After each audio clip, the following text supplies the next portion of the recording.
Last week I put up a video, 5 quick tips for sharper images. I want to follow that up with some of your tips that you left in comments down below that video. This is what I love, putting something out there, hearing back from you all. There wasn't anything new to me in that, but there were a couple that I hadn't thought about in a while, and I thought that it would be great to just do a follow-up video that shares some of those tips. So let's dive right into them, and we'll follow this up with a quick discussion of somebody watched that video and also watched the video about sweet spot with primes and said, well, here I have this 51.4, you're telling me to shoot at the sweet spot of f4, f5.6, in that general area to get the sharpest photos. What about f1.4, f2? We'll talk about that at the end of this video, but this is going to be pretty quick. The very first tip, Gary Entropy says, make sure your lens is clean. Absolutely. Now, I know Gary's got another video out there that might be a little scary for you all DSLR owners to watch because it's, he's a musician of a sorts, and it's a very interesting video. But as DSLR owners, we do have to worry about dust getting on our sensor. And it's not something that I think you should spend a lot of time worrying about. But if you have a very dusty environment, you should keep your camera in as dust-free zone as possible. When you're switching lenses, you should do so with some rapidity. Don't take your time, but at the same time, don't completely stress about it. It's okay. I switch my DSLR lenses probably in a normal day of shooting 4 to 5 times a day, and it's fine. I will do a how to clean your sensor video at some point in the future. I've been asked for that a couple of times, but just, it's not, your sensor isn't going to all of a sudden get the dirtiest. And even if it does get some dirt on it, you really don't see it until you shoot at those really high apertures, f22, f16, somewhere in that range. So you're shooting lower down, not such a big deal. But keep your lenses clean. Always, before you go into a shoot or you're about to shoot, just give it a quick glance and make sure there's not a smear on it. I did go on vacation once back in the old camcorder days, walked around with this little Sony Handycam with a big old smear on the lens that a little kid had put there, I think. That's who I'm going to blame it on. And it was quite visible in the vacation video. 2 weeks. 2 weeks of video, all with this kind of smear in one spot. So, keep those things clean. Rob Kramer. So, these tips aren't necessarily all how to shoot sharper images, but just better images in general. Rob Kramer offers that if, I'm adding the if part, if your subject has eyes, make sure they are the point of focus. This is critical. There's nothing stranger than having a picture with people's faces in it and their eyes out of focus. There can be an occasional rare exception, but in general, if there's subjects with eyes, people, pets, octopus, then you want, well, actually you probably want the octopus tentacles because they're more interesting. But no, focus on the eyes. This gets especially true, more and more true, the shallower your depth of field. It really is the eyes that you want to stand out. That's what speaks to people in most images. So that was from Rob. DS99 offers that an issue that often decreases the quality of your images, either in sharpness or composition, is that you tend to move the camera a little bit as you go to take the picture, the actual physical pushing down of the button, unless it's on a tripod. But most of the time when we're taking pictures, we're not on tripods. It's a great tip. Be very careful. Older people have a lot of issue with this. I see this when they go to push. It's a very physical activity. I'm not making fun of older people, but it is, and the camera ends up being moved. One tip I have for that is many of our DSLRs have a 2-second timer.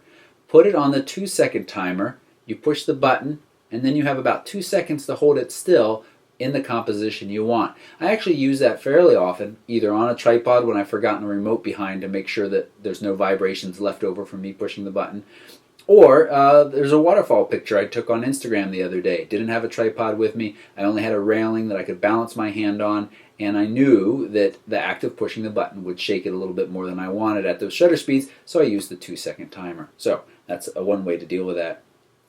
I'm not sure I'm going to be able to pronounce this next name correctly, but Pisco Piempe says shoot with a continuous high-speed drive mode. This is an excellent tip. All of these are good tips, but this one really. You hear sports photographers and wildlife photographers with their high-end cameras rattling machine gun off lots and lots of shots.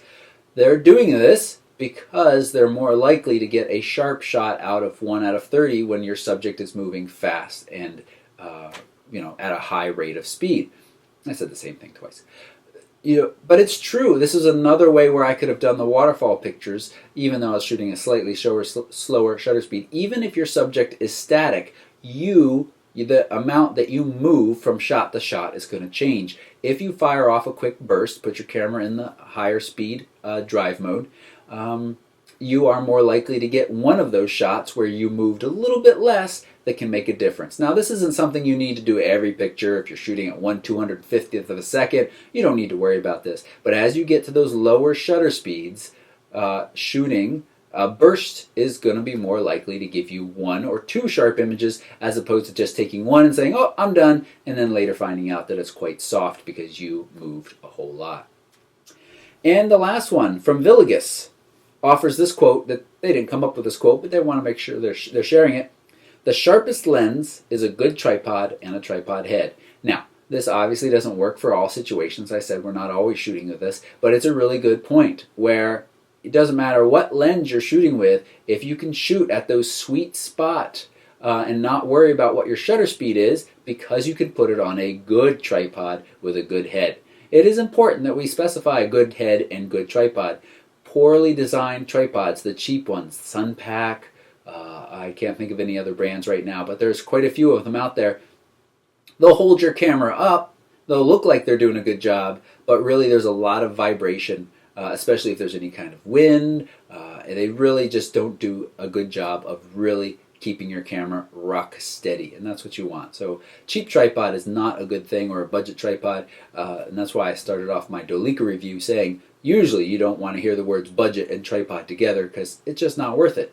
But the Dolica is actually a very good brand. I digress. So those were just 5 quick tips from you all. Thank you so much. Anytime you want to share anything, any thoughts, any questions, it drives what I'm doing, what I'm sharing with you all. So I really appreciate that. Now, I can't remember who asked this, but shortly after this how to get sharper images and my discussion last week of prime versus zoom at the sweet spot, somebody said, well, I have a 51.4, and you're now saying, they weren't, I don't mean to make like they're arguing with me at all, but they're trying to figure this out.